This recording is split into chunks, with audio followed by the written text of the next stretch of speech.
I think 65 these days are 25, the way sports science is going. If you take care of yourself and the knowledge of science on, what we can do to improve our lives as we get older, it definitely is huge. Every challenge holds a story. Every struggle is a spark. Welcome to A Legend Forged, where athletes, heroes, and fearless fighters of disability defy the odds and rewrite the rules. Learn to live an unfiltered life with the unstoppable Aron O'Dowd. A Legend Forged begins now. Hello and welcome on today's episode. We've got another incredible guest who's forging their legendary status in the world. We've got talk host, I think, sports enthusiast, and he's been all over the world. His voice could be recognized, but his name is Jeff Whittle. Hello, welcome to the show, Jeff. How are you doing? I'm great, Aron. Thank you for having me on your show. You're very welcome. A mutual colleague we both know that introduced together said this guy is about sports and everything. But tell us, how did you get into sports, man? So, I was a radio announcer for 41 years. I grew up on a small farm in the Midwest, no other kids nearby, living on a farm. So I fell in love with the radio, decided that's what I wanted to do. So I started on the radio, had a career, newscaster, DJ, of course, rock and roll DJ, sportscaster. But the internet's really hurting radio as an industry. So as I got older and I hired a personal trainer to get in shape from my poor living ways on the radio, fell in love with that. During COVID, I transitioned from being on the radio to becoming a personal trainer. So it was kind of a long, evolved journey over 4 decades. Jeff, your voice sounds like you've been on radio. That voice has that radio shine to it, Well, like I said, over 40 years, I got a lot of practice in, definitely, a lot of talking. So, and the listening to your shows back, you kind of learn, I want to kind of do this with my voice and I want to do this with my voice. And you learn inflection and different things like that. So, yeah, I've narrated audio. I have like 8 books on Audible that I've narrated. I plan on doing some more down the road. But right now I've been kind of growing my personal training business. But I still enjoy speaking to crowds and to folks, being on podcasts. This is awesome. I love it. You said you did sports broadcasting. What did you love about sports broadcasting? Part of it is you never knew what was going to happen next. That's one of the exciting things about sports. You look like you've got the game won and you lost, or you think you've lost the game and you've won, and being able to relay that information. I enjoyed it more than doing the news, being a news reporter. I enjoyed it more than being a traffic reporter in Los Angeles. And there's a lot of traffic in Los Angeles. So that was just a grind, talking about traffic accidents all the time. Being a rock and roll DJ was my favorite, but sportscasting was really fun just because it gave you a legitimate reason to watch sports a lot. It's like my wife couldn't complain. It's like, I'm doing my homework. I'm watching the game. I'm going to have to talk about it, right? Right. And it's the best job ever. But what is your favorite sport? So my favorite sports, being, in the old days, I would have said baseball, but it's probably NFL, the National Football League, football, American football. And I do certainly love, European football, soccer. I do like hockey as well, but probably American football. And we're getting ready to start the season. So everybody's excited over here in the States. It is, and probably watching all these sports got you interested in personal training. So right? I did. It does help because you understand what the athletes go through and to build up their bodies and how much skill and endurance and strength it takes to play these certain games. So it definitely gives me an appreciation for that. In fact, the only trainer I really ever had was a former NFL player who happened to also be from Iowa and went to University of Iowa just like me. So we ended up having a lot in common, even though he was younger and much bigger and much stronger than I, but he was a great guy and we had things in common. And it was just by pure accident that I started working with him. I was at a commercial gym and signed up for some personal training, and he showed up, and turns out we had a bunch of things in common. But he was very engaging and really got me interested in not only just the exercises, but how I could transform my body, how I could get skinnier, how I could get stronger, how I felt better, how I moved better, and all of that. And all my friends commented on how much better I looked and things. And I'm like, I really like this personal training. I'm unlike some guys that go to the gym that just love pushing as much weight as they can. I do the exercises because they're a means to an end. I like being healthy. I like looking good. Doing the exercise is the way for that to happen. I'm not in love with the hard work and the sweat and all of that of working out.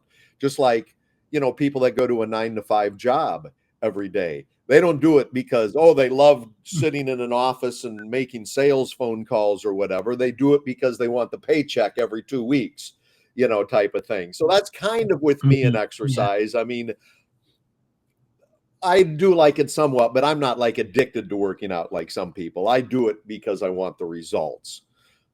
Aron, I love running. I'm a runner.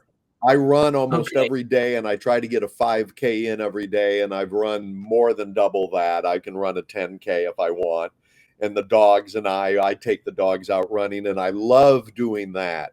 But like doing like the push-ups and the hard stuff like that, and the crunches and the planks, I do it because it gets me the results. But if I could run and just run all the time, that would be great. But I can't make any money running.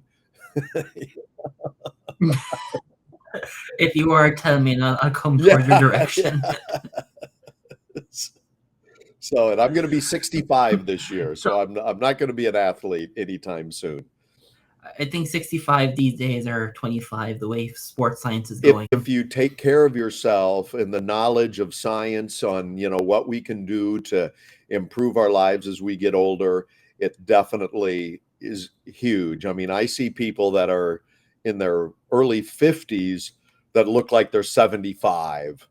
But then there's people like me that's going to be 65. I only have a hint of gray here, just a tiny bit of gray. I'm in pretty good shape. People are surprised I'm as old as I am. They're like, oh, you look much younger than you are, because I've taken care of myself since age 40 is when I really started working with a trainer and caring about what I eat. So I've been healthy the last 25 years, and I think it's really slowed down my aging. I wonder what the secret is. The body, think of evolution, Aron. We were hunter-gatherers. We were always on the move. We were always working hard. There was no sitting at a desk. It's only been in the last 100 years that we've really changed our lifestyle, our eating styles. So going back to the movement is what our bodies were really made to do. And even now they found for cancer patients, exercising helps stop the reoccurrence of cancer, helps the chemotherapy drugs be more effective. I was just reading an article today, and I've read a couple now recently about that even for people fighting cancer, exercise is like one of the number one things they can do. Our bodies were made to move. All the cellular processes rev up when we move a lot. It's just that our society and our way of life have taken us away from that recently. And that's one reason for the obesity epidemic, why so many people have back pain, is because we're not made to sit. No one sat hundreds of years ago, or thousands of years ago. You would have been lion food if you sat around. We were always on the move looking for food, but it's what our bodies really evolved to do. So trying to get back to some of that, I think, would help a lot of the overcome a lot of the health crises that we're facing these days. And if someone's listening to this and they have a physical impairment or some sort wrong with their body, what's the biggest thing they can do? So, it's really two-pronged, Aron: diet and exercise. And fixing what we put into our body, how we feed the system. Good input gets good output. So diet is really big. But of course, since I'm a personal trainer, movement is huge, as I even said, even for cancer, for brain health, to fight dementia, certainly for obesity, the metabolic diseases like diabetes. Movement, it eliminates a lot of pain. People that are in pain, people with arthritis, they think, oh, it hurts to move, I'm not going to move. That actually only makes things worse. Believe it or not, they need to move the body even if it hurts. But it's good to do it with somebody that knows what they're doing, maybe to start off very slow, find things you can do that aren't going to hurt you, that aren't going to be as painful, but it's probably going to hurt at the beginning, but things will get better. Your nerves and your muscles will get in tune. They'll start working better. There'll be less pain. So movement, even if it's starting with walking and then trying to, go a little bit farther and a little bit farther, and then add some lightweight movement in for your upper body and things like that. I really think that will take people a long way in reducing their pain. And even, I work with a lady that's had a stroke, working the side of the body. She was affected on her left side. We keep doing things. She's regained so much of the movement back on that side of the body that I'm actually surprised, because she was 80 when she had her stroke. And I'm surprised at how far, because it was after a surgery. It was kind of related to a surgery she'd had. But I'm actually shocked at how much she's come back from that. And now she's 81. So let's just say someone's listening to this and they're in the wheelchair and they're paralyzed for a certain mobility. What would be something they could do to get that movement? Excellent question. So obviously it depends on what their issue is, but whatever they need to move, whatever they can move. And let's say it's from the waist down that they're paralyzed. Try to move as much of the body, including as far down the body that you can actually move. And even if you're doing twists for the core and to work on the waist, if you can contract muscles, even if you can't necessarily move them, let's just say, so we can picture it. I had an arm injury and I can't bend the arm, but if I can just contract it, even if it's hanging up my side, and I just contract those muscles to work them, that can eventually help regain the function and the movement. Like I had mentioned earlier, the nerves can form new pathways. They call it neuroplasticity, where the brain finds new ways to communicate with the muscle. Those are, some of the basic things, just like the lady with the stroke and others. Work it as much as you can. So if somebody's in a wheelchair, I really worry about the rest of their body, the muscles degenerating by just sitting there. So they really need to do strength training, even upper body strength, even if you can't move your legs, to keep the heart strong, to keep the blood pumping, to just keep those cellular functions throughout the body going at a nice strong clip, because it's going to make a big difference in your quality of life, your metabolism, fighting dementia, fighting some of the other associated diseases that go when you can't, when you have limited mobility, if you're in a wheelchair. Fantastic. I don't know as a personal trainer, but I hear this story often is females see gym and they see guys pumping, 600 pounds, 300 kilos in a deadlift or a bench press, and they get intimidated. Is that something you experience as well? I do. And in fact, Aron, I primarily I train seniors. So I specialize in folks 60 years and older, and most of them are women. And so I hear this. They're intimidated by the young guys in the gym. I have just a little tiny private gym. We work one-on-one. I do work with some on Zoom as well, including in Europe. I have people around the world I can train on Zoom, do the magic of the internet. But they love coming here because no one's judging them if they, if they're a little overweight and they're not very strong and they're not very stable on their feet. No one's looking at them and judging them.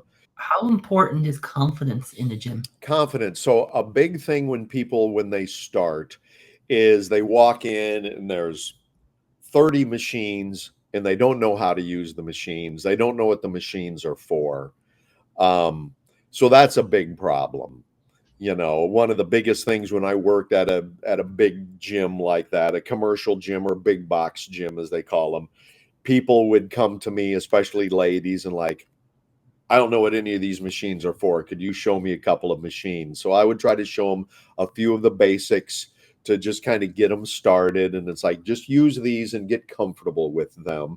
And then I can show you some more machines. And some are just do variations of the same exercise. There may be 3 different machines to do chest press or whatever, as well as laying on the bench and doing the actual bench press. So they make machines that do a lot of things that you do with the weights and the barbells and the dumbbells as well. So being confident, feeling like you know what you're doing when you go to the gym, so you're not going to hurt yourself, so you're not intimidated by other people. That lack of confidence keeps a lot of people out of the gym, keeps way too many people out of the gym.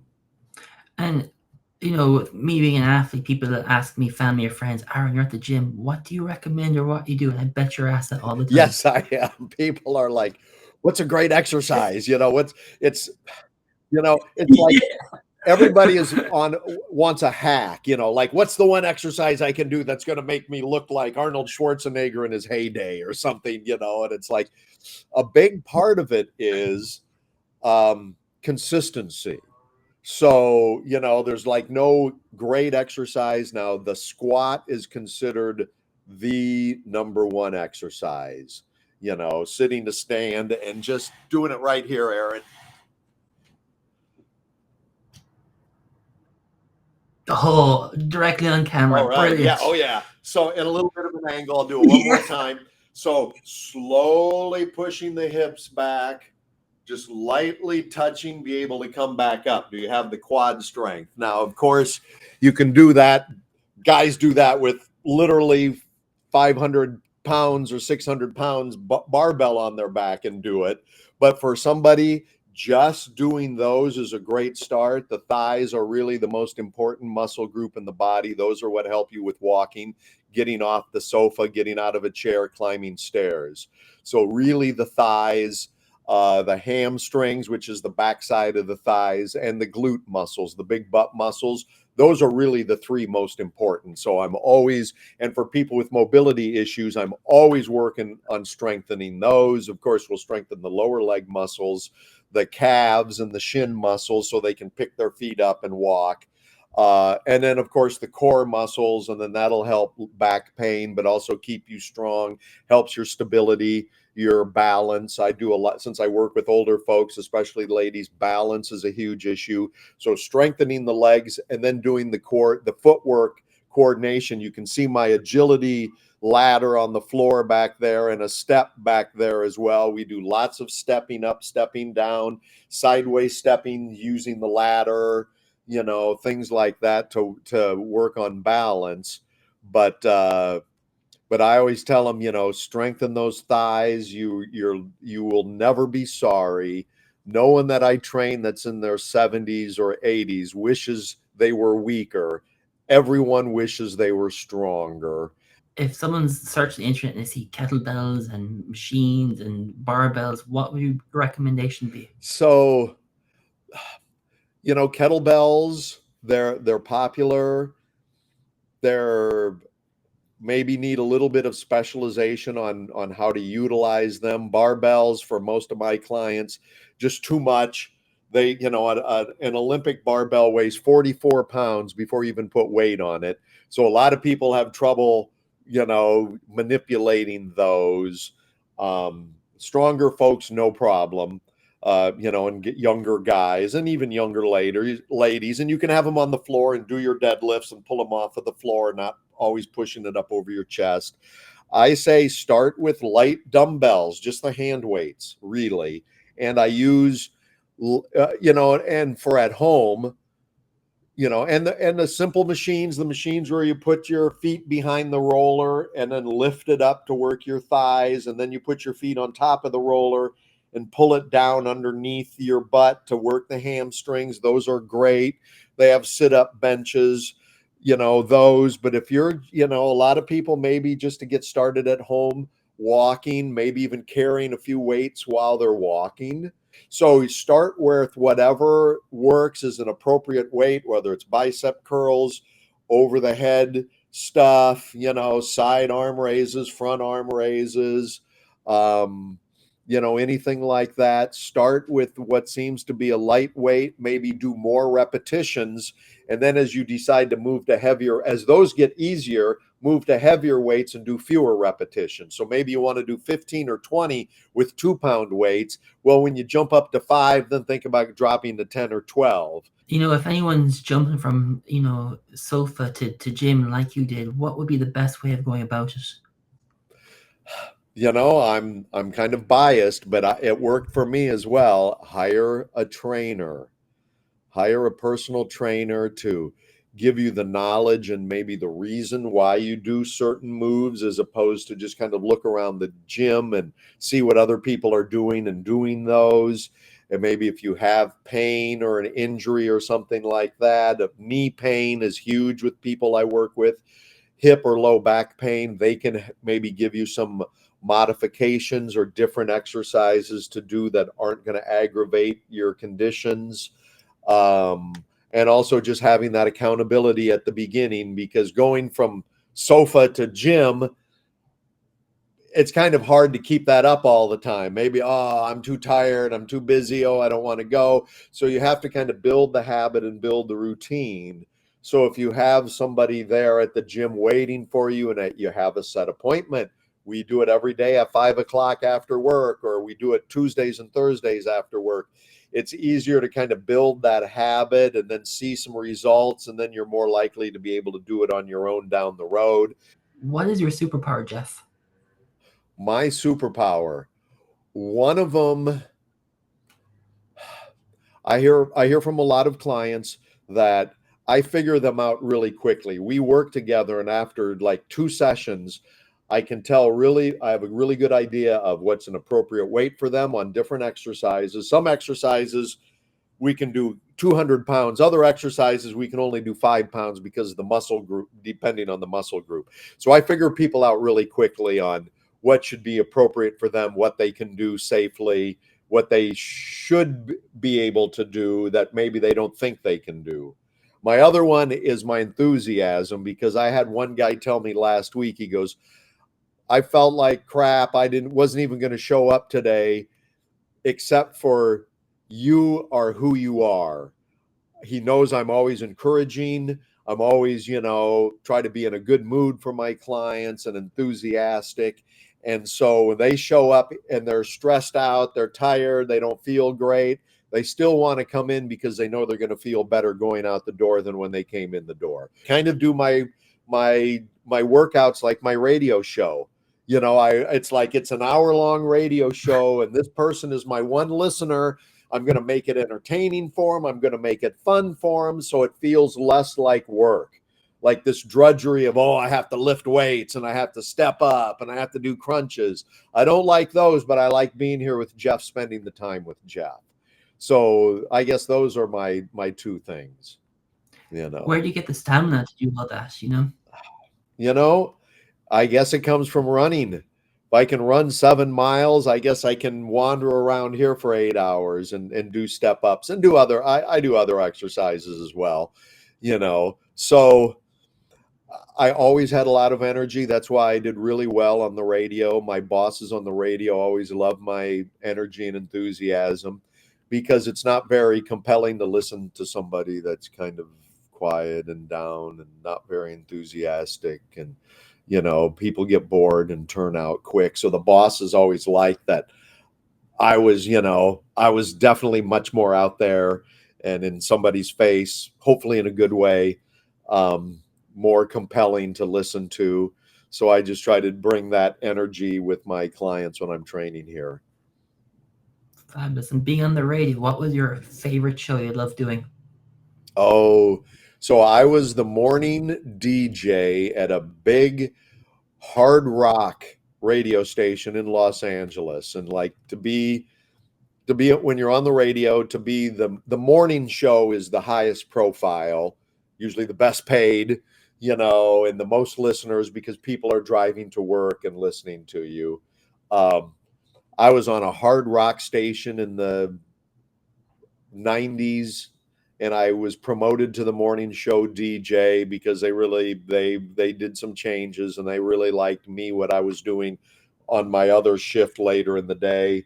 And to be able to come in at 6 o'clock in the morning and play, this will date it, but play Guns N' Roses and Metallica and Soundgarden and Pearl Jam and Nirvana and all of these like hard art rock and alternative bands at 6 o'clock in the morning on the radio station. It was like heaven for me because I'm a hard rock guy. I used to have hair down to here in those days. What is your favorite exercise you love to do for yourself?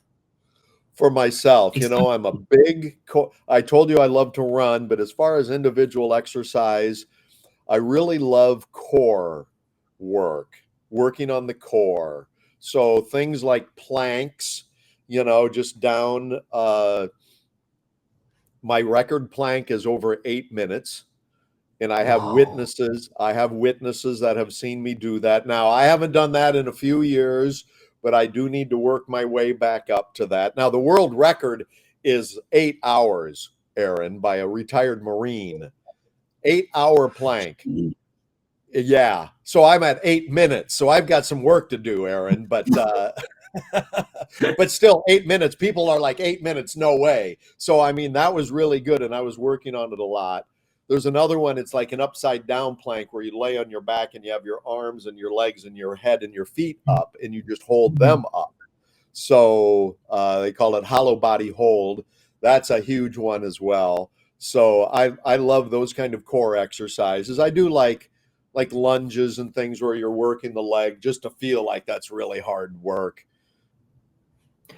Jeff, where can people find you to get strong and be happy and be fit? You bet. So I have stuff on my website. So in fact, there's a QR code there. Excellent. You guys are great for putting that up. So it's just www.silverstrong, one word, and you see it on the banner there, .fitness. So .fitness is now a domain. My email's info@silverstrong.fitness.